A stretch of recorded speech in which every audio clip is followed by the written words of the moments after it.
Соқыр кемпір. Бірінші бөлім. Тылсым ажал.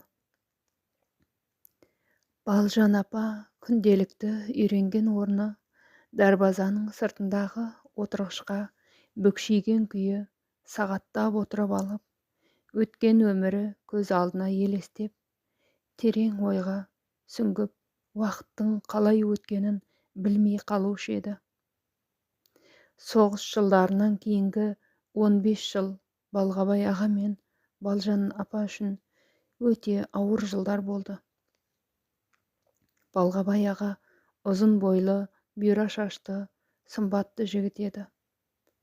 Соғыстан аман-есен оралған 33 жастағы жігітке екі беті алмадай, көздері ботадай, кірпіктері найзадай, қалың еріндерінің астында гауһар тастай терілген аппақ тістерін көрсетіп, жымиған күйі көптің көңілінен жол тапқан қара қолың шашты, бұрымы бөксесіне түскен 19 жастағы Балжанды ұзатып алып келіп, 1946 жылдың көктемінде отау құрды. Кәрі енесі, қайнағасы, абысыны, балдары мен барлығы қара шаңырақта тұрушы еді.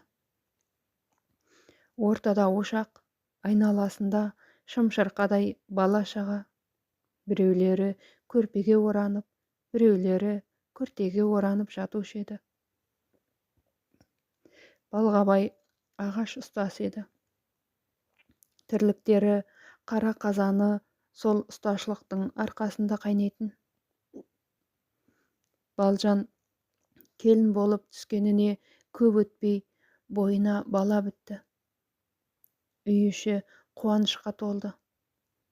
Жас келіннің жүзінде тек ана болар күнге деген жарық нұр тұрды. Ай күні жетіп 1947 жылы ұл бала босанды. Ана жүрегі шексіз қуаныштан жарылардай болды. Қолына алғаш алған сәбиінің әр тынысы, әр қимылы ана үшін ғажайып еді. Емірене емізіп, елжірей иіскеп, әрбір демін тыңдаған. Бірақ бұл қуаныш ұзаққа созылмады. 3 күннен кейін сәбиі түнде булығып жөтеліп, тұншығып, жан тапсырды. Бүлдіршіннің жансыз тәні әлі де жылап жатты. Балжан көзіне жас алуға қорқты. Жылауға да қысылды. Қайғысын ішке жұтып, жүрегімен жылап, іштей тынды. Бұл оның ана ретінде алғашқы әрі ең ауыр жарасы еді. Тағдыр деген түсінбес, тоқтамас, тоқтамаған тас сияқты екен. Келесі жылы тағы да ана болу бақыты бұйырды. Бұл жолы қыз бала. Балжан бұл жолы ана үстін емес, көз жасын көп берді. Қорықты. Сәбиді қолынан тастамай түн ұйқысын 4 бөліп бақты. Бірақ 5 күннен кейін бұл үміті де өшті. Қызы да булығып жөтеліп, бұл дүниемен қоштасты. Балжанның денесі сау, бірақ жаны жаралы еді. Бұл қасіреттер оны баяу күйретіп жатты. Жыламады. Қатты жылауға да ұялатын қоғамның ұяң келіні еді ғой. Уақыт өтті. Балжан үшін үшінші жүктілік тағы үміт болды. Бұл жолы ұл бала босанды. Балжан бұл жолы да пысым құрып қалмаса екен, ұлым бауырымда өніп өссе екен, деп күні түні баланың бетіне қарап отырды. Бірақ бұл жолы да 3 күннен соң баласының демі тағы да үзілді. Балжан көз жастарын көрсетпей, қасіреттің ауыр соққысынан шайқалып отырып, үнсіз жылады. Жаны денесінің ішінде тұншығып, шыңғырып жатты. Бірақ сыртына шығара алмаған күйі үнсіз жылап отырған Балжанның үміті тағы да қара жерге тапсырылды. Жыл өтіп, 4-ші құрсағын көтерген Балжан және қыз босанды. Алладан күні-түні сәбиінің амандығын тілеп, жылап шыққан байқұс ана енесінің тәжірибесіне сүйенді. Кәрі ана келіннің жанын жұбатуға тырысты. Қолынан ұстап, "Сабыр ет қызым, бәрі жақсы болады", деді. Сәбидің жасап кетуіне үміттенді. Бірақ бұл қызы да 5 күн өтіп, булығып жөтеле бастады. Кәрі ене мен жас келін жүректері қанжылап, ажалдан арашалап қала алмағанына күйінді. Және уақыт өтті.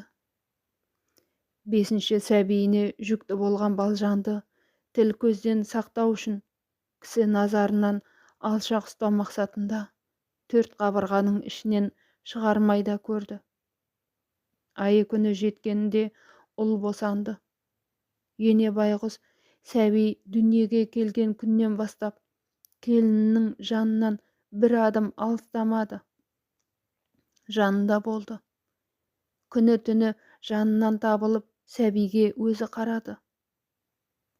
Бірақ бұл сәбие де 3 күннен кейін булығып жөтеле жаны үзілді. Балжан енді қасіретін ішіне сыйдыра алмады. Бар даусымен шыңғырып жылады. Жүрек бауыры езілген күйі жан айқайын сыртына шығарып жылады. Ананың қасіреті жер жаһанды дірілдетіп өткендей болды. Балжанның күйген жүрегіне басқалар басу айтуға сөз таба алмады. Өксік өңкейін кернеп, жиналған жұрт қосылып жылады. Енесінің жүрегі бұл қайғыны көтере алмады. Көп өтпей ол да о дүниелік болды. Бір үйден қатарынан кеткен 5 періште бір ананың мүлде таусылған үміті, бір шаңырақтың тірегі болған кемпірдің жүрегінің тоқтауы. 6-шы қызын босанғанда абысыны қарасты. Тылсым ажал бұл сәбиді де алып кетті. 7-ші ұлын босанғанда соңғы шырағы, соңғы үміті екенін сезгендей мүлде ұйқыны ұмытты. Сәбиін бесікке бөліп, көз үзбей күнді түнге ұлады.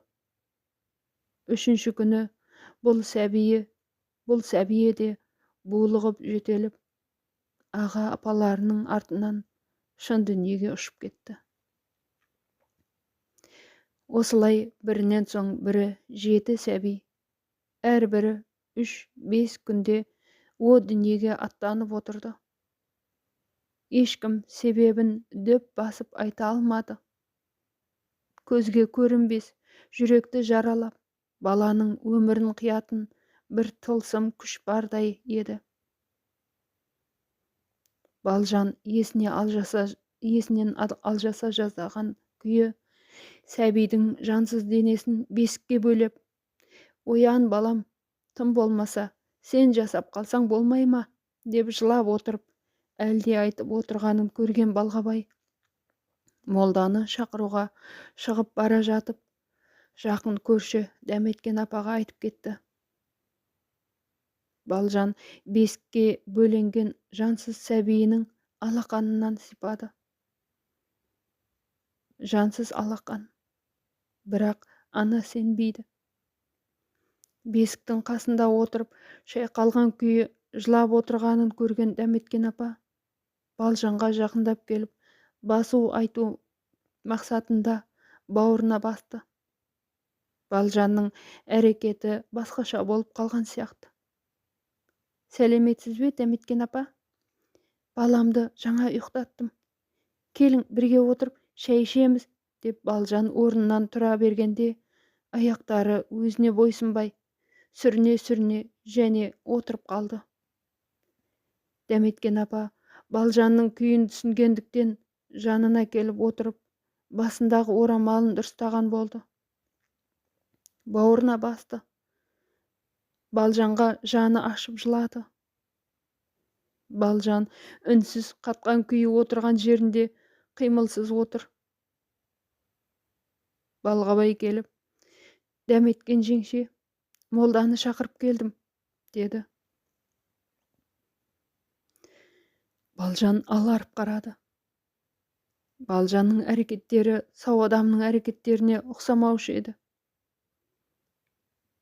Сәбиін жоғалтқан Балғабайдың жүрек бауыры езіліп тұрғаны жетпегендей, Балжанның бұл күйіне әбден күйінген Балғабай әйелінен айырылып қалудан қорқып кетті. «Чш, жай сөйлеңіз, бала ұйықтап жатыр, шошып кетпесін», деп жымия қараған Балжанға не айтарын білмеген Балғабай үнсіз қалды. «Ассалаумағалейкум», деп кіріп келген молданың даусы үнсіздікті бұзды. Сескеніп түскен Балжан бесіктегі сәбиін бесігімен қоса құшақтап алған күйі, «Сәбиім өлген жоқ, ол тірі, ұйықтап жатыр. Осылай ұзақ ұйықтайтын әдеті бар менің сәбилерімнің. Сіздер білмейсіздер, ұйықтап жатқан балдарымды шетінеп кетті деп қолымнан жұлып аласыздар. Бермеймін, бұл баламды бермеймін. Осы кезге шейін сараң болдым. Балдарымды қолдарыңа беріп қойдым. Енді бермеймін, бермеймін, бермеймін», деп жан айқайымен шырылдап, шыңғырып бесікке кісі баласын жақындатпай қойды. Бұл ерсі әрекетін көрген молда отырған күйі ұзақ дұға оқыды. Дәметкен апа жаймен Балжанға жақындап келіп, бауырына басты. Балжан Дәметкен апаның бауырында отырған күйі зар жылап қалды. Жан жақтан жиналған көрші қолан, ағайын тумалар Балжанға басу айтып, сабырға шақырып жатты. Жасы үлкен Кейуана кемпір бесіктегі сәбиді шешіп алып молдаға берді. Бос қалған бесігіне көз түскен байғұс ана және шыңғырып жылай бастады. Отырған күйі жер төбелеп, «Болды, жетер, жетер, жетер», деп құлындағы даусы шыққанша шыңғырып жылап қалды. Сол жердегі әйелдер Балжанға олай қатты күйіне бермеуін айтып жатыр. Кейуана кемпір де Балжанды құшақтап тұрып, «Шырағым, олай қатты күйіне берме. Жатырың күйіп кетеді. Бір жас үлкен болмаса, кіші болар. Тек Алла беруінен жаңылмасын. Өзіңді бас, қарағым, өз-өзіңе кел. Аллаға әсілік қылма», деді. «Алла бар ма екен өзі? Әлде мені осылай қинау үшін дүниеге келтірді ме? Жыл сайын осылай пысымды құртып, сәбилерімнен айырып жатқаны дұрыс па? Сәбилерімнің жансыз денелерін көргенше соқыр болсам болмас па еді, Алла!» деп айқайлап жылап жатқан Балжанның санасынан не өтіп жатқаны өзіне аян еді. Балжан ананың көктей солған 7 сәбиінен кейінгі өмірі үнсіз күндердің тізбегі еді. Әр таң ол үшін жаңа үміт емес, кешегі қайғының жалғасы секілді. Көз жасы құрғағанмен жүрек жасы сарқылмаған. Үйдің әр бұрышында ұл мен қыздың күлкісі естілмей, үнсіздік қана мекендеген. Ауыл адамдары тағдыр қатты сынап жатыр, бірақ сен мықтысың Балжан, десе де оның ішкі күресін ешкім толық түсіне алмады. Жылдар өте келе тағдырдың тағы бір сынағы. Балжан сәби көтере алмай қалды. Үнсіздік иелеп алған үй денесіне қысылған жанын 4 қабырғада қоса қысып, Балжан өзін қоярға жер таппай, аяғы күйген тауықтай кіріп шығып жүре беруші еді.